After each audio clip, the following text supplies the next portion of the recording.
channel and Mommy channel. Okay, thank you, Riley. Hi guys, welcome back. And yeah, as you can see, I've got a guest or guests. Yeah, I've got you can introduce yourself. Yeah guys, my name is Bakang Adriana Lehodi.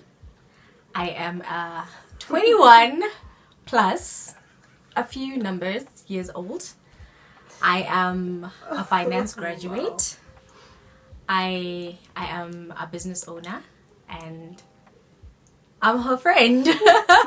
I'm God's favorite child. I'm sure you can tell by the, yeah. Okay. Anyway. Yeah. So. Okay. Yeah, so today I invited Bakang here, Miss Adriana, to come talk about a few things. I think the main topic that we're gonna be, checking about is failures. Obviously it's gonna be like in different, different forms or different whatever you wanna call it. So yeah, what are you gonna start with?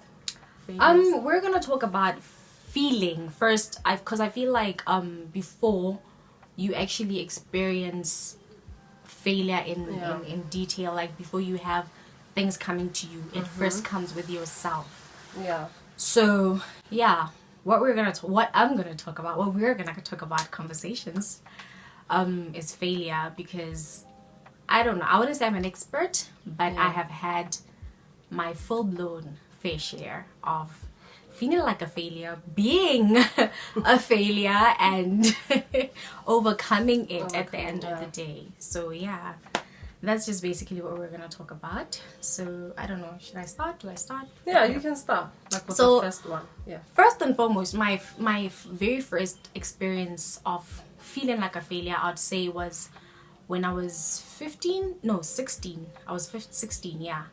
When I had made choices academically that I realized later on that I wasn't ready for. So I made the decision, guys, I felt like I was the smartest person out there. Anyway, I made the decision to skip a grade, and skipping a grade later on, I realized that, guys, it was the worst decision of my life. Wait, so when did you skip the grade? Like, I skipped Form 3. I wrote my JC when I was in Form 2. Yeah. So yeah, later on, guys, I wasn't emotionally ready, because I feel like especially the school that I went to, there was a lot of bullying, guys. I was young and I was I was bullied by teachers, even my peers. Like, it was so bad that mentally, emotionally, I wasn't ready. I had realized that I made a big mistake, because I'm not good at making friends. So being in a new school with people that were your seniors in junior school, never feel like, who does she think she is? So it was hard for them to let me in. So I realized, can I left my friends back there, and it was bad. So wait, let me take you back. So you having to skip, like, what really made you decide to skip a grade? Guys, like, I hated the school. And did you even like make, some form of, take advice from like teachers and maybe people who've done it before, just so they could take you through the process, like, this is what you expect, or this is what you need to do, like, or you just thought, you know what, I need to leave junior school and just go. So, I was done. I was done with that school, because I'd say I've experienced so much negativity, and I always say it had always been from the teachers.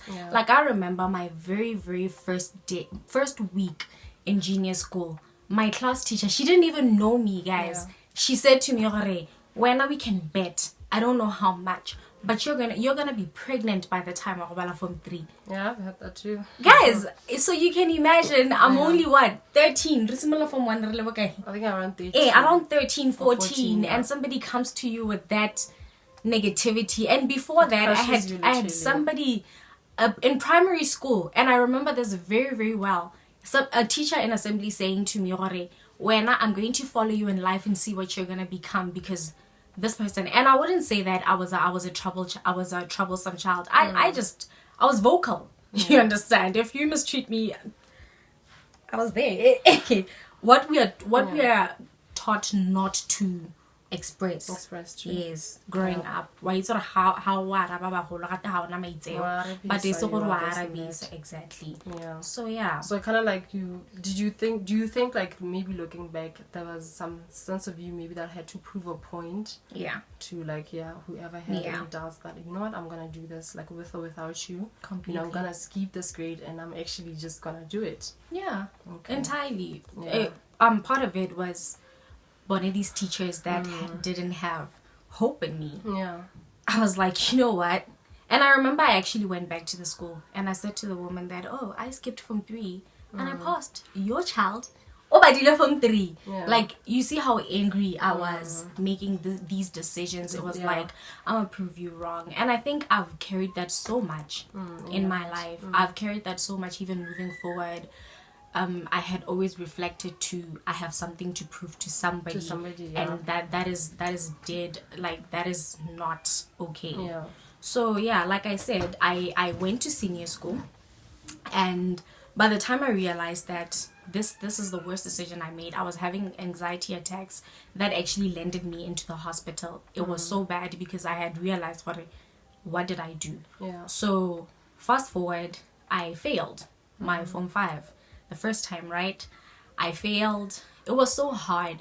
Guys, it was so hard because I had always believed I'm a smarty pants. I mean, yeah, I had always had that thought in my head, and failing Form 5, feeling like I failed my parents in such a way, because my mom has always been supportive, but I could tell that she was disappointed. Yeah. You understand? So that hit me hard.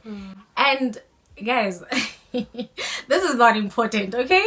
But I got dumped after failing. Oh, wow. So it was like, hey, give it up on 5, and then my relationship ends because I'm a failure. And then I remember thinking, which guy would want to be with somebody who's doing nothing with their life? You understand? So that was, it was painful. It was a hard pill to swallow. A part of me then didn't blame this guy for dumping me because I was like, he's in university and it's from 5 future guy. You understand? So fast forward, yes, I moved, I grew from it, and I always said to people that everything happens for a reason. God was humbling me, and even to date, guys, I always say God, my head was it was up there, way too high. Yeah, it was up way too high, and God was just like, you don't have it all figured out. Come back. Yeah. You're not all that smart just because you skipped from 3. Like, girl. Yeah. Come and back. I think it also comes with maybe like a form of relaxation. You know, knowing that, you know what, I skipped a grade and now you think you can just do anything. You end up maybe like relaxing, not giving it your all. You know, had you put in the same effort you did, maybe skipping that grade, I think maybe you could have brought in something, you know. That's I think true. So the relaxation, just knowing that, okay, I skipped a grade, I passed, so I'm just gonna do this again. Yeah. You know, it's nothing new. Yeah. Yeah. So from this little experience, that I'd say to you guys, I know it's such a cliche to be told that everything that you do it for yourself. Yeah. But take it as that. Don't even try to sugarcoat it. Don't even try to add anything from it. Everything you do, it has to start with yourself and God first. Block out every person that would have an opinion. It's hard to do, but remember this, go from this whole experience, because I'm not going to sit here and say I'm blaming all those people who had negative things to say about me. Because it's your life at the end of the day. Exactly. I made the decisions. Yeah. Exactly. So do it for you guys. So that was my very, very first share of failure. Like Failure. But then we moved, and even when I wrote Form 5 the second time, I didn't do as good as everybody had thought I would. You understand? Or to reach your potential, like maybe what exactly. you thought yourself. I didn't do as well as everybody thought I would, in the sense that I was doing it for the second time. And okay, fine. I was kind of hurt, but then I was okay with that. You understand? Because I had realized, you know what? These grades are not gonna define me. True. In all honesty. And like, I'm gonna say another thing that sounds like a cliche again, guys. Like having something to fall on, because I won't lie, failing Form 5 made me so mad at God. I was like, first of all, because I was one of those kids, like I remember in GSS, guys, I was one of those kids, guys, you would never catch me in a group. Yeah. I was always on my knees. I was doing everything. So focused. Everything right in the sense of having a relationship with God. So I remember feeling like I was forsaken. And God, how could you do this to me of all people? After everything that I'm doing for you, I'm serving in your house, I'm giving in your house, I'm praying every day, I'm reading your word, I'm understanding your word. Wow, how could you do this to me, God? And that's the other thing that I failed at in life, my relationship with God. God will never fail you, but I'm not even gonna say that God feels a certain way about me. Failing him. It's just a self-realization on this man upstairs has given so much, and yet I can still have the audacity to be like, you know what? I'm done. You understand? So also that put a toll on me moving forward. Even my move to a different, what is it? Is it a city or it's a town or village? I'm not gonna say the name because y'all are gonna judge us. But yeah, I moved to a different place, and and then I'd also mention failure of friendships. Wait, so okay, going back, taking you back a bit to the second failure, like how would you say maybe you've gotten through it? You know, obviously you had just talked about how you went through that, you know, but how did you overcome that feeling? How did you have support from your friends, or you went to see somebody, a professional, you know, to, I don't know, just get it out your system, you know, that feeling? Obviously, because if you feel something twice, there's, I don't know, you can just give up completely, or, you know, but I know you kept going, you know, you kept on pushing, and you are where you are now, you know. So what kept you going? What made you, you know, say, you know what, I'm gonna give it another try, or I'm just gonna keep moving forward? So what kept you going? I think in the midst of it all, somebody said to me that everything happens for a reason. And it didn't make sense, to be honest, at the time, because I'm like, I'm drowning, and what do you mean? You understand? But that stuck. And then somebody also said to me, but this was like way back, before I could even start experiencing all these failures. Somebody said to me, even today, guys, if you find it, please, in her comment section, please tell me what the scripture is. But it said, never give up hope, because the love of God lives within you. So, and it's hard to have faith, especially when everything is falling apart. So I was hopeful. I would say that's how I managed. Remembering that everything happens for a reason, and hope. And I think maybe knowing where you want to go, it's like I have to keep pushing. Moving on to relationships, as she has said, guys, I'm a diehard lover. Like, when I love, I literally become with everything I have. So I'd say with relationships, it was first somebody that I thought, I'm not even gonna say thought, somebody that was my best friend at the time. This is somebody that I shared everything with. She was actually part of the family, in the sense that on the holidays, you know, would exchange Christmas maybe at my house, New Year's at her house. Like, it was that deep. So what had happened was, I realized that after experiencing this transition, obviously my peers are way ahead of me, and that I began, at this point, I don't know if I should say they left or I excluded myself, because I'm one person, I don't like putting blame on other people, but I experienced that separation, you understand? And I remember she made a comment, when you're in varsity, you can't be friends with somebody who fades in Form 3 because they're talking Form 3. It was Form 3. She said, quoting her, Form 3, because when you're talking modules, she's talking integrated science. As much as I'm also one person who listens. Like, believe me, every little word that you say, I listen, I process it, and then I try to become positive about it, because I remember even my response at the time, I was like, of course. I mean, if you're up there, people down there will pull you down, you understand? I was quite positive about it, but I won't lie, it stuck to me, and I felt like I didn't fit in. Because, and obviously coming from like your somebody very close to you, it's like it hits home, like, oh my God. So it was, guys, so that stuck in the back of my mind, and it made me aware, like too aware of you understand? Yeah. So I didn't want to be in their faces. Like with her, she's always like, I remember she'd text me some days and I didn't respond. Girl, go study, you're in varsity. You understand?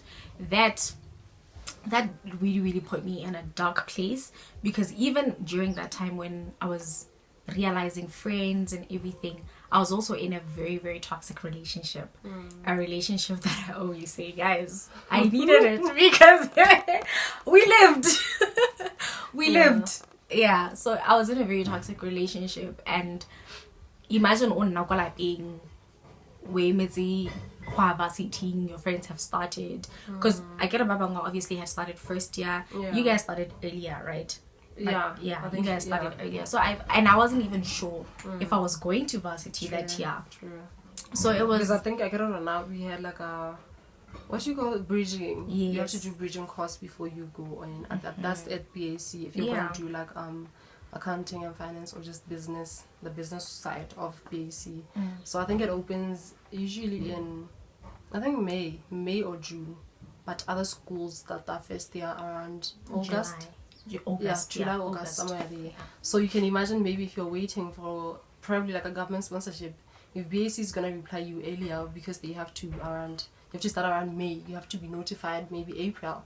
You know, you're gonna have to wait for other schools to say that. So it's like taking a risk then. Oh, okay, no, let me just not go to BAC and wait for UB or wait for whatever. You know, you never even know if it's gonna come. So so the waiting period, guys, it was terrible. It was terrible.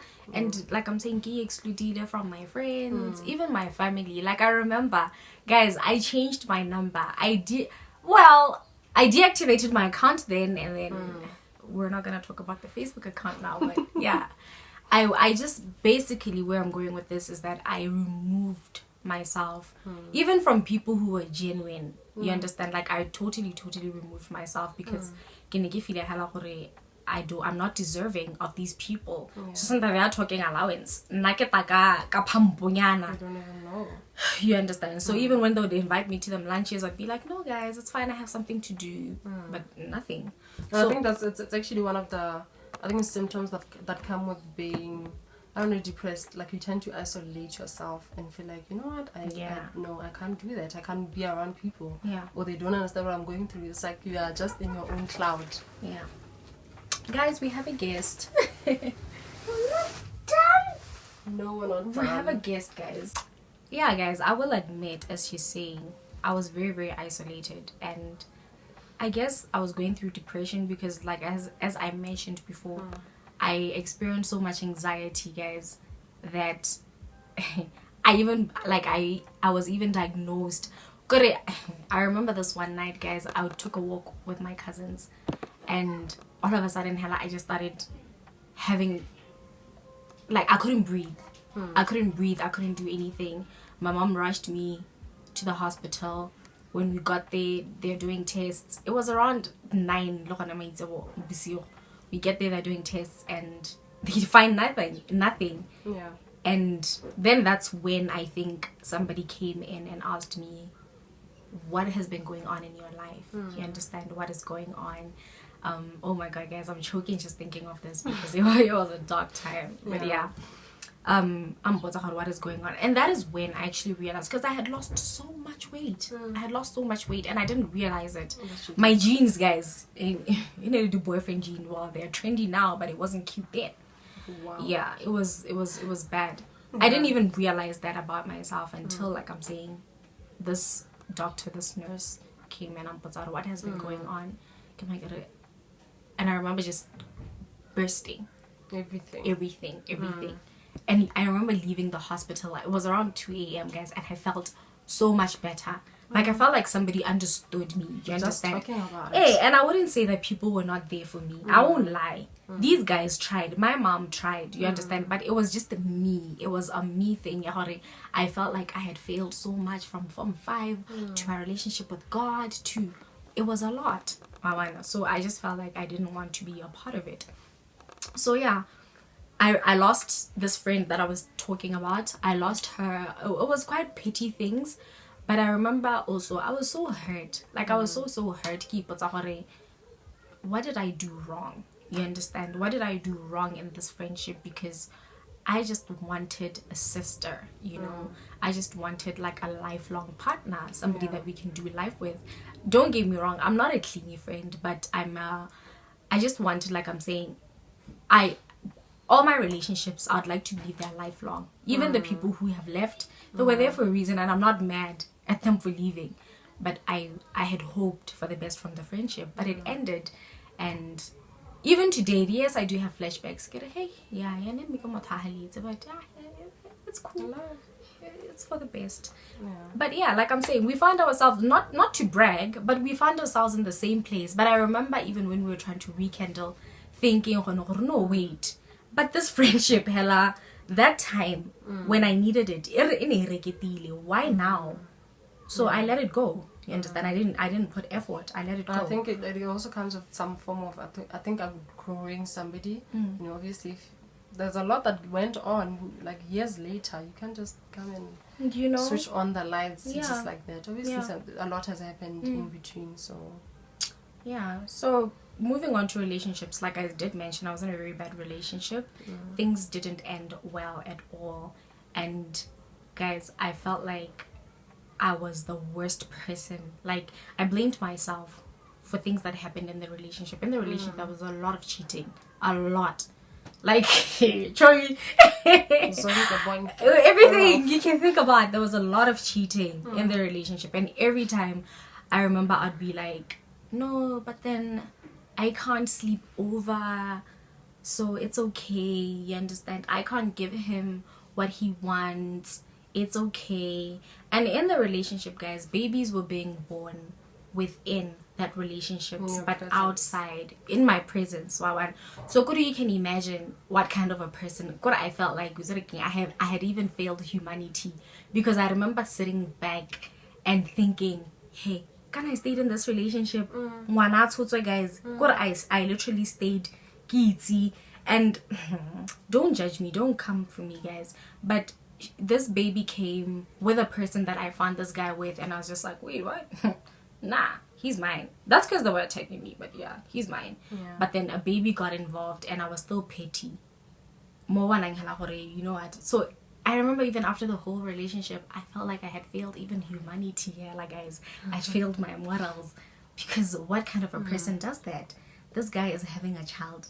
Yeah, guys, that was a pretty interesting phase in my life, from academics to friendships, all the things that a young person needs, and and everything, like all those things, I couldn't get my grip, not on one of them. Yeah. So that was something that really, really moved me in so many ways, that it actually took me a while to get over it. A lot of reflecting, a lot of talking, a lot of, it has got me here. And right now, guys, power woman. I'm not a powerhouse, but wait, no, I am a powerhouse. You are, girl. I am a powerhouse. Yeah. But yeah, we move. Okay, guys. I just thought I could invite her to talk about a lot of feeling like a failure. I know a lot of times we have relationships that are failing. We are blaming ourselves for stuff, like she said, like throughout each and everything that she was going through. She felt like she could blame herself. But sometimes things even happen, we don't even have control over them. You could push as hard as you can, as hard as you want, and something still crumbles. You give it your all, something still doesn't go the way that you expected. So I think it takes, like she said, what helped her, just having the hope, leaning on God, trusting God, and doing each and everything. I love the part where she says, doing everything for yourself. Everything that you do, I keep saying, if you want to have a child, have that child because you want it. Nobody's forcing you, nobody's convincing you to have the child, because you want to. If it comes to, deciding which course to study, you choose, because then you will give it your all, and you won't have anyone to blame when these things don't go according to plan or whatever. And above all, trust in God. Trust what God has for your life. Trust each and everything that God says upon your life, and just God gives hope. Okay, prayer will give you hope. So yeah. On that note, I would also say that despite everything that happens, it's not your fault. It's nobody's fault. It's not the people that you think put you in that position, because like I said, everything happens for a reason. Yeah. So even when you move on from it, the worst thing you can do for yourself is be like, this person put me through this. If it wasn't for this person, I would be like this and that. Don't do that to yourself. Yeah. They were there for a reason. Choose. I always say I'm not a victim of anything. Honestly. I'm not a victim of anything.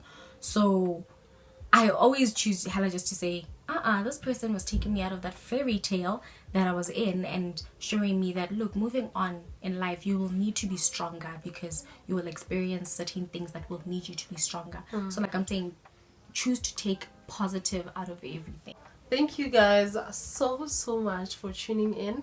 Thank you for the support. Thank you for subscribing, and I hope if you haven't, you will subscribe, and I'll see you guys in my next video. Okay, thank you. Mwah.